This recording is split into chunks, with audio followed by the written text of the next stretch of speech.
ಅಧಿಕಾರಿಗಳ ವಿರುದ್ಧವೇ ರನ್ಯಾ ರಾವ್ ದೂರಿನ ಸುರಿಮಳೆಗೈದಿದ್ದಾಳೆ. ಅಧಿಕಾರಿಗಳು ನನ್ನ ಮುಖಕ್ಕೆ 10 ರಿಂದ 15 ಬಾರಿ ಹೊಡೆದಿದ್ದಾರೆ ಅಂತ ನಟಿ ರನ್ಯಾ ಆರೋಪ ಮಾಡಿರುವುದು. ನನಗೆ ಹೊಡೆದಿದ್ದಾರಲ್ಲ ಆ ಅಧಿಕಾರಿಗಳನ್ನು ನಾನು ಗುರುತಿಸ್ತೇನೆ. ಬರೀ ಹೊಡೆದಿದ್ದು ಮಾತ್ರವಲ್ಲ, ವಿಚಾರಣೆಯ ವೇಳೆ ಖಾಲಿ ಪತ್ರಕ್ಕೆ ಸೈನ್ ಮಾಡುವಂತೆ ಒತ್ತಡವನ್ನ ಹಾಕಿದ್ರು. ಒಂದು ವೇಳೆ ಸಹಿ ಮಾಡದಿದ್ರೆ ತಂದೆ ಹೆಸರು ಹೇಳ್ತೇವೆ ಅಂತ ಬೆದರಿಸಿದ್ರು. ನನ್ನ ತಂದೆಗೂ ಇದಕ್ಕೂ ಸಂಬಂಧ ಇಲ್ಲದಿದ್ರು ಬೆದರಿಸಿದ್ದಾರೆ ಅಂತ ರನ್ಯಾ ರಾವ್ ಆರೋಪಿಸಿದ್ದಾಳೆ. ನನ್ನ ಮೇಲೆ ತುಂಬಾ ಒತ್ತಡ ಇತ್ತು, ನನಗೆ ಹಿಂಸೆ ಕೊಟ್ಟಿದ್ದಾರೆ, ಅವರ ಹಿಂಸೆಯಿಂದಾಗಿನೇ ನಾನು ಸೈನ್ ಮಾಡಬೇಕಾಯಿತು. ಸಾಕ್ಷ್ಯ ಪತ್ರಗಳಲ್ಲಿ 50 ರಿಂದ 60 ಪುಟಗಳಲ್ಲಿ ಸೈನ್ ಮಾಡಬೇಕಾಯಿತು.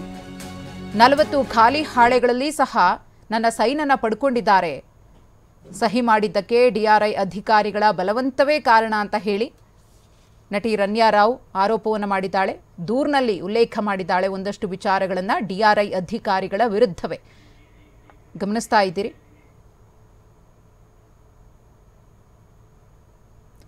ಇದೊಂದು ಸುಳ್ಳು ಪ್ರಕರಣ ಅಂತಲೂ ಕೂಡ ಆಕೆ ತನ್ನ ದೂರಿನ ಪ್ರತಿಯಲ್ಲಿ ಮೆನ್ಷನ್ ಮಾಡಿದ್ದಾಳೆ. ಸುದೀರ್ಘವಾದ ದೂರಿನ ಪ್ರತಿ. ನನಗೆ ಹೊಡೆದ್ರು, ತುಂಬಾನೇ ಹೊಡೆದ್ರು, ಪದೇ ಪದೇ ಹೊಡಿತಾ ಇದ್ರು, ನನ್ನ ಮುಖಕ್ಕೆ ಹೊಡೆದಿದ್ದಾರೆ. ಯಾಕಂದರೆ ನಾನು ಸೈನ್ ಮಾಡೋದಿಲ್ಲ ಅಂತ ನಿರಾಕರಿಸ್ತೆ, ಇದೇ ಕಾರಣಕ್ಕೋಸ್ಕರ ನನಗೆ ಹೊಡೆದಿದ್ದಾರೆ, ಹೊಡೆದು ಬಡ್ದು ಅವರು ನನ್ನಿಂದ ಸೈನನ್ನು ತಗೊಂಡಿದ್ದಾರೆ ಅಂತ ಹೇಳಿ ನಟಿ ರನ್ಯಾ ರಾವ್ ಇಲ್ಲಿ ಡಿಆರ್ಐ ಅಧಿಕಾರಿಗಳ ವಿರುದ್ಧವೇ ಡಿಆರ್ಐನ ಹೆಚ್ಚುವರಿ ನಿರ್ದೇಶಕರಿಗೆ ದೂರು ಕೊಟ್ಟಿದ್ದಾಳೆ. ಕೋರ್ಟ್ಗೆ ಹಾಜರಾಗುವವರೆಗೆ ನನಗೆ ಊಟ ಕೊಟ್ಟಿಲ್ಲ, ನನಗೆ ಸರಿಯಾಗಿ ನಿದ್ರೆ ಮಾಡೋಕ್ ಬಿಟ್ಟಿಲ್ಲ, ಅಧಿಕಾರಿಗಳು ಉದ್ದೇಶಪೂರ್ವಕವಾಗಿ ಹೀಗೆ ಮಾಡಿದ್ದಾರೆ ಅಂತ ಹೇಳಿ ರನ್ಯಾ ಆರೋಪಿಸಿದ್ದಾರೆ. ನನಗೆ ಹಿಂಸೆ ಕೊಟ್ಟಿದ್ದಲ್ಲದೆ ಕಣ್ಣೀರು ಬರುವಂತೆ ಹೊಡೆದ್ರು, ನನ್ನ ತಂದೆ ಮತ್ತೆ ಕುಟುಂಬದವರನ್ನ ಕೂಡ ಬೆದರಿಸ್ತಾ ಇದ್ರು. ಇದು ಅಧಿಕಾರಿಗಳ ವಿರುದ್ಧ ರನ್ಯಾ ರಾವ್ ಕೊಟ್ಟಿರುವಂತಹ ದೂರಿನಲ್ಲಿ ಉಲ್ಲೇಖವಾಗಿರುವ ಅಂಶಗಳು.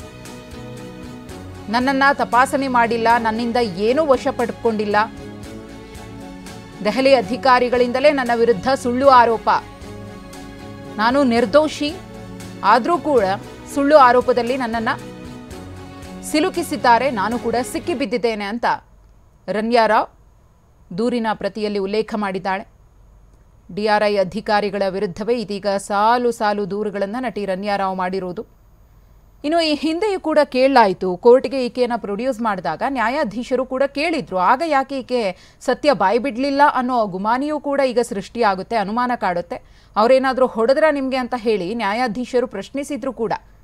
ಆಗ ಅವರು ಹೊಡೆದಿಲ್ಲ, ನನಗೆ ಕೆಟ್ಟದಾಗಿ ಬೈದ್ರು ಅಂತ ಅಷ್ಟೇ ನಟಿ ರನ್ಯಾ ರಾವ್ ಉತ್ತರಿಸಿದ್ಲು. ಆದರೆ ಇದೀಗ ಸುದೀರ್ಘವಾಗಿ ದೂರನ್ನ ಕೊಟ್ಟು ಅದರಲ್ಲಿ ಅಧಿಕಾರಿಗಳ ವಿರುದ್ಧವೇ ಈ ಗಂಭೀರ ಆರೋಪವನ್ನು ಮಾಡಿರೋದು ಕೂಡ ಸಾಕಷ್ಟು ಚರ್ಚೆಗೆ ಈಡು ಮಾಡಿಕೊಟ್ಟಿದೆ. ಈ ಕುರಿತು ಮತ್ತಷ್ಟು ಮಾಹಿತಿಯನ್ನ ಕೊಡೋದಕ್ಕೆ ನಮ್ಮ ಹಿರಿಯ ಪ್ರತಿನಿಧಿ ಕಿರಣ್ ಇದೀಗ ನೇರ ಸಂಪರ್ಕದಲ್ಲಿದ್ದಾರೆ. ಕಿರಣ್, ದೂರಿನ ಪ್ರತಿಯನ್ನ ನೋಡ್ತಾ ಇದ್ದೀವಿ. ಸಾಲು ಸಾಲು ಆರೋಪಗಳನ್ನ ಡಿಆರ್ಐ ಅಧಿಕಾರಿಗಳ ವಿರುದ್ಧವೇ ನಟಿ ರನ್ಯಾ ರಾವ್ ಮಾಡಿರೋದು, ಅದು ಕೂಡ ಗಂಭೀರ ಆರೋಪಗಳು. ಇಲ್ಲಿ ಏನೇನೆಲ್ಲ ಉಲ್ಲೇಖ ಆಗಿದೆ ಅಂತ ದೂರಿನ ಪ್ರತಿಯಲ್ಲಿ, ಹಾಗೆಯೇ ಆಕೆ ಏನ್ ಕೇಳ್ಕೊಂಡಿದ್ದಾಳೆ?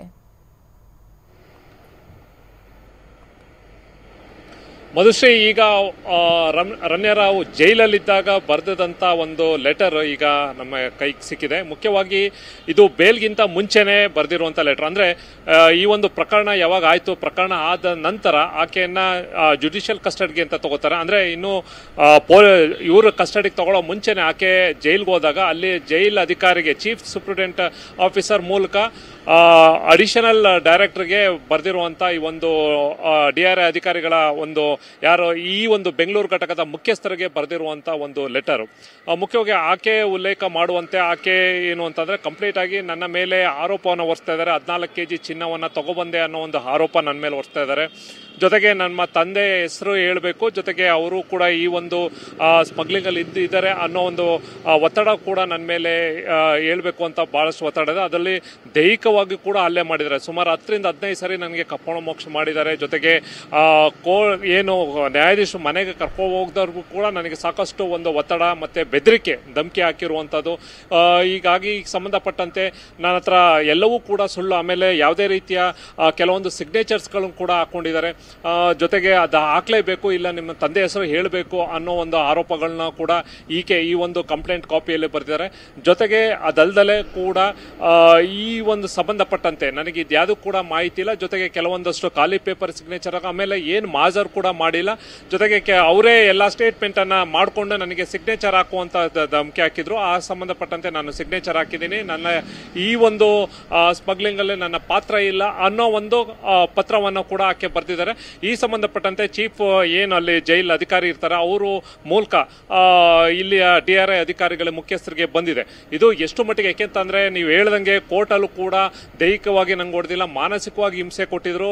ಬಹಳಷ್ಟು ಅವರ ಕೇಳ್ತಿದ್ದ ಪ್ರಶ್ನೆ ಸುತ್ತಿಗೆಯಲ್ಲಿ ಹೊಡೆದಂಗಿತ್ತು ಅನ್ನೋ ಒಂದು ಮಾತನ್ನು ಕೂಡ ಹೇಳ್ತಾರೆ ಆದ್ರೆ ಜಡ್ಜ್ ಮುಂದೆ. ಆದ್ರೆ ಈಗ ಬರ್ದಿರುವಂತ ಲೆಟರ್ ಸಾಕಷ್ಟು ಬೇರೆ, ಯಾಕೆಂದ್ರೆ ಇಲ್ಲೆಲ್ಲೋ ಒಂದ್ ಕಡೆ ಬೇರೆ ಬೇರೆ ಯಾರೋ ಇದನ್ನ ಹೇಳಿ ಬರ್ಸಿದಾರೋ ಅಥವಾ ಇದಕ್ಕೆ ಒಂದು ಸಿಂಪತಿ ಬರುತ್ತೆ, ಅಂದ್ರೆ ಏನು ತಪ್ಪಿಲ್ಲ, ಬೇಲ್ ಸಿಗಕ್ಕೇನಾರ ಇದಕ್ಕೆ ಈ ಒಂದು ಪತ್ರ ಬರೆದ್ರ ಮೂಲಕ ನನಗೆ ಬೇಲ್ ಸಿಗ್ಬೋದು ಅನ್ನೋ ಒಂದು ಏನಾರ ಅಂದಾಜು ಮಾಡಿಕೊಂಡು ಅವರ ಅಡ್ವೊಕೇಟ್ ಇರ್ಬೋದು, ಅವರ ಮನೆಯವರು ಇರ್ಬೋದು, ಅದಕ್ಕೆ ಸಂಬಂಧಪಟ್ಟಂತೆ ಯಾರೋ ಅದಕ್ಕೆ ಲೆಟರ್ ಬರೆಯಕ್ಕೆ ಹೇಳಿರ್ಬೋದು ಅಂತ ಅನಿಸ್ತಾ ಇದೆ. ಒಟ್ಟಾರೆ ಈಗ ಯಾಕೆಂತಂದ್ರೆ ಪ್ರತಿಯೊಂದನ್ನು ಕೂಡ DRI ಅಧಿಕಾರಿಗಳದ್ದು ಪ್ರತಿಯೊಂದು ಕೂಡ ಆಕೆಯನ್ನು ಇಂಟ್ರಾಗೇಷನ್ ಮಾಡ್ಬೇಕಾದ್ರೆ ಎಲ್ಲಿ ಕೂತಿದ್ರು, ಯಾಕೆಂದ್ರೆ ಈಕೆಯ ನಾಟಕ ಆಡ್ತಾ ಇದ್ದಾಳೆ ಸಾಕಷ್ಟು. ಈಕೆಯ ಯಾಕೆಂದ್ರೆ ಕಸ್ಟಡಿಗೆ ತಗೋದ ತಕ್ಷಣ ಸಾಕಷ್ಟು ಡ್ರಾಮಾ ಆಡೋವಂಥದ್ದು, ಜೊತೆಗೆ ಬೇರೆ ಬೇರೆ ತರ ದಿಕ್ಕಿಗೆ ಅಂದ್ರೆ ಈ ಒಂದು ಪ್ರಕರಣವನ್ನ ಎಲ್ಲೋ ಒಂದ್ ಕಡೆ ತಪ್ಪು ದಾರಿಗೆ ಎಳ್ಕೊಂಡು ಹೋಗೋದು ಕಾಣಿಸ್ತಾ ಇದ್ದಾಗ ಇಮಿಡಿಯೇಟ್ ಆಗಿ DRI ಅಧಿಕಾರಿಗಳು ಎಲ್ಲೇ ಕ್ವಶನ್ ಮಾಡಿದ್ರು ಆ ಸ್ಥಳದಲ್ಲಿ CCTV ಕ್ಯಾಮ್ರಾ ಇರಬೇಕು, ಅದು ಕಂಪ್ಲೀಟ್ ಆಗಿ ರೆಕಾರ್ಡ್ ಆಗಬೇಕು. ಆ ಒಂದು ಇನ್ ಕೇಸ್ ಏನಾರ ಮುಂದೆ ಈ ರೀತಿ ಏನಾರ ಆದಾಗ ಆ ಕೋರ್ಟ್ಗೆ ಆಗಲಿ ಅದಕ್ಕೆ ಸಂಬಂಧಪಟ್ಟಂತೆ ಅದಕ್ಕೆ ಕೊಡೋ ಸಾಕ್ಷಿ ಬೇಕು ಅನ್ನೋ ಕಾರಣಕ್ಕೆ DRI ಅಧಿಕಾರಿಗಳು ಕಂಪ್ಲೀಟ್ ಆಗಿ ಎಲ್ಲ ಥರದ್ದು ಅವರು ಕೂಡ ಸೇಫರ್ ಸೈಡ್ ಮಾಡ್ಕೊಂಡಿದ್ರು. ಈಗ ಅಲಿಗೇಷನ್ಸ್ ಅಂತೂ ಮಾಡಿದ್ದಾರೆ, ಆದ್ರೆ ಎಷ್ಟು ಮಟ್ಟಿಗೆ ಅದಕ್ಕೆ ಒಂದು ಲೆಟರ್ ಬರೆಯೋದ್ ಮೂಲಕ ಅದೇ ಸತ್ಯ ಆಗಿರೋದಿಲ್ಲ. ಆಮೇಲೆ ಕೊನೆಗೆ ಸಾಕ್ಷಿಗಳನ್ನ ಕೂಡ ಕೊಡಬೇಕಾಯ್ತು. ಈಗ ನಾನು ಈ ಒಂದು ಕೇಸ್ನಲ್ಲಿ ಇಲ್ವೇ ಇಲ್ಲ ಅಂದ ತಕ್ಷಣ 14 kg ಗೋಲ್ಡ್ ತಂದವ್ರು ಯಾರು? ಹಂಗಾರೆ ಇದಕ್ಕೆ ಸಂಬಂಧಪಟ್ಟಂತೆ ಅಲ್ಲಿ ಮಾಜರ್ ಕೂಡ ಆಗಿರುತ್ತೆ, ಅಲ್ಲಿದ್ದಂಥ ಅಧಿಕಾರಿ ಇರುತ್ತೆ, ಅಲ್ಲಿದ್ದಂಥ CCTV ಕ್ಯಾಮ್ರಾ ಇರ್ತದೆ, ಐ ವಿಟ್ನೆಸ್ಗಳು ಇರುತ್ತೆ, ಟೆಕ್ನಿಕಲ್ ಎವಿಡೆನ್ಸ್ಗಳು ಇರ್ತವೆ, ಎಲ್ಲವೂ ಕೂಡ ಇರುತ್ತೆ. ಆದ್ರೆ ಈಗ ಆಕೆಗೆ ಬೇಲಿಗೆ ಏನಾರ ಈ ಒಂದು ಲೆಟರ್ ಮಾಡೋ ಮೂಲಕ ಎಲ್ಲೋ ಒಂದ್ ಕಡೆ ಅಲಿಗೇಷನ್ಸ್ ಹಾಕಿದ್ರೆ ಬಹುಶಃ ನಮಗೆ ನಾನು ಇನ್ವಾಲ್ವ್ ಆಗಿಲ್ಲ, ನನ್ನ ಸಿಗಿಸ್ತಾ ಇದ್ದಾರೆ ಅನ್ನೋ ಒಂದು ಎಲ್ಲರ ಒಂದು ಮಾಹಿತಿಯನ್ನ ಅಥವಾ ಅದಕ್ಕೆ ಸಂಬಂಧಪಟ್ಟಂತೆ ಒಂದು ವಿಚಾರವನ್ನ ಹೊರಗಡೆ ತರಬೇಕು ಅನ್ನೋ ಕಾರಣಕ್ಕೋಸ್ಕರ ಜೈಲಿಂದ ಈಕೆ ಬರ್ದಿರುವಂತ, ಅಂದ್ರೆ ಈಗ ಅರೆಸ್ಟ್ ಆಗಿ 3 ದಿನಕ್ಕೆ ಈಕೆ ಬರ್ದಿರುವಂತ ಲೆಟರ್ ಇದು. ಇದೀಗ ಹೊರಗಡೆ ಬಂದಿದೆ. ಈಗಾಗಲೇ ಬೇಲ್ ಕೂಡ ಈಗ ಲೋಯರ್ ಕೋರ್ಟ್ ಅಲ್ಲಿ ರಿಜೆಕ್ಟ್ ಆಗಿದೆ. ಬಹುಶಃ ಮುಂದೆ ಹೈಕೋರ್ಟ್ ನಲ್ಲಿ ಆಕೆಗೆ ಅಪೀಲ್ ಅನ್ನ ಅದಕ್ಕೆ ಸಂಬಂಧಪಟ್ಟಂತೆ ಬೇಲ್ಗೆ ಹೋಗ್ಬೋದು. ಈಗ ಇರುವಂತ ಕಂಟೆಂಟ್ ಅಲ್ಲಿ ಸಂಬಂಧಪಟ್ಟಂತೆ ಅದಕ್ಕೆ ಎವಿಡೆನ್ಸ್ ಕೂಡ ಅಷ್ಟೇ ಇಂಪಾರ್ಟೆಂಟ್ ಆಗ್ತವೆ. ಈಕೆ ಮಾಡಿರೋ ಅಲಿಗೇಷನ್ಸ್, ಯಾಕೆಂದ್ರೆ ಮಾಜರ್ ಮಾಡ್ಬೇಕಾದ್ರೆ ಇರ್ಬೋದು, ಆಕೆ ಪೊಸಿಷನ್ ಅಲ್ಲಿದ್ದಂತ ಚಿನ್ನ ಇರ್ಬೋದು, ಎಲ್ಲವೂ ಕೂಡ ಕಂಪ್ಲೀಟ್ ಆಗಿ ಈಗ ಅದು ಕ್ಯಾಮ್ರಾ ರೆಕಾರ್ಡಿಂಗ್ ಆಗಿರುತ್ತೆ.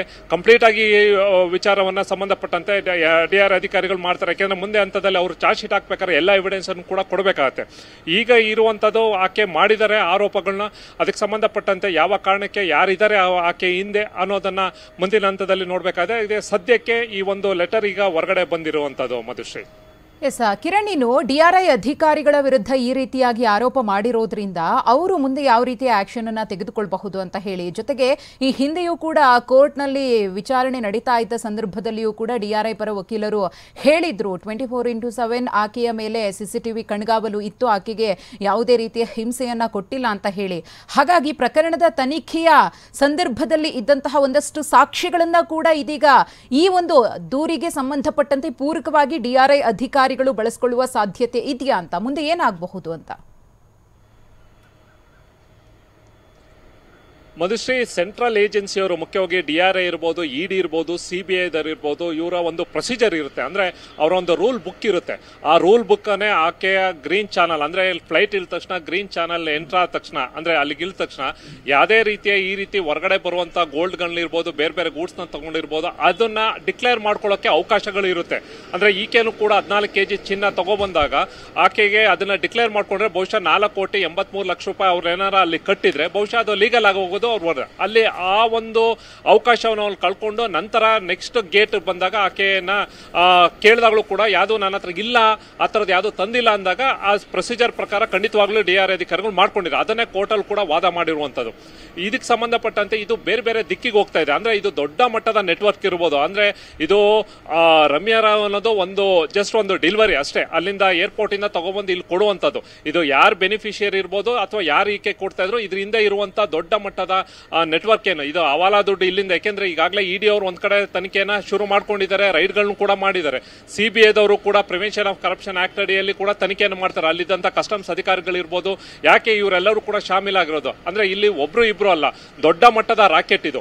ಹಾಗಾಗಿ ಇಲ್ಲಿ ಪೊಲಿಟಿಷಿಯನ್ಸ್ಗಳು ಇದ್ದಾರೆ, ಆಫೀಸರ್ಸ್ಗಳು ಕೂಡ ಇದ್ದಾರೆ, ಜೊತೆಗೆ ಬಿಸ್ನೆಸ್ ಮ್ಯಾನ್ಗಳು ಕೂಡ ಇದ್ದಾರೆ. ಯಾಕೆಂದ್ರೆ ದುಬೈ ಮತ್ತೆ ಇಲ್ಲಿಂದ ಸಾಕಷ್ಟು ಬಿಸ್ನೆಸ್ಗಳು ಇಲ್ಲಿ ಬೆಂಗಳೂರಿನಲ್ಲಿ, ಅದು ರಿಯಲ್ ಎಸ್ಟೇಟ್ ಬಿಸ್ನೆಸ್ ಇರ್ಬೋದು, ಜಿವೆಲ್ ಶಾಪ್ ಇರ್ಬೋದು, ಅಥವಾ ಬ್ಲಾಕ್ ಅಂಡ್ ವೈಟ್ ಅಂದ್ರೆ ಇಲ್ಲಿಂದ ಹೋಗುವಂತ ದುಡ್ಡನ್ನ ಮತ್ತೆ ಕನ್ವರ್ಟ್ ಆಗಿ ಅದು ಗೋಲ್ಡ್ ಆಗಿ ಇಲ್ಲಿಗೆ ಬರುವಂತದ್ದು. ಈಗಾಗಲೇ ಸಂಬಂಧಪಟ್ಟಂತೆ ಇದು ಬರೀ ಒಬ್ರು ಇಬ್ರು ಸೀಮಿತವಾಗಿರೋದಿಲ್ಲ, ಇದು ಸಾಕಷ್ಟು ದೊಡ್ಡ ಮಟ್ಟದ ರಾಕೆಟ್. ಇಲ್ಲಿ ಅವರ ಈಗಾಗಲೇ ಪ್ರೋಟೋಕಾಲ್ ವಿಚಾರಕ್ಕೆ ಸಂಬಂಧಪಟ್ಟಂತೆ ಅವರ ತಂದೆ ರಾಮಚಂದ್ರ ವಿರುದ್ಧ ಒಂದ್ ಕಡೆ ಎನ್ಕ್ವೈರಿ ಶುರು ಆಗೋಗಿದೆ. ಇನ್ನು ಆಕೆ ವಿರುದ್ಧ ಈಗಾಗಲೇ CBI ಇರ್ಬೋದು, ED ಇರ್ಬೋದು, ಅದು ಕೂಡ ಈಗಾಗಲೇ ಮತ್ತೆ DRI ಅಧಿಕಾರಿಗಳು ಅದು ಕೂಡ ಈಗಾಗಲೇ ಶುರು ಆಗಿದೆ, ಅದು ಕೂಡ ನಡೀತಾ ಇದೆ.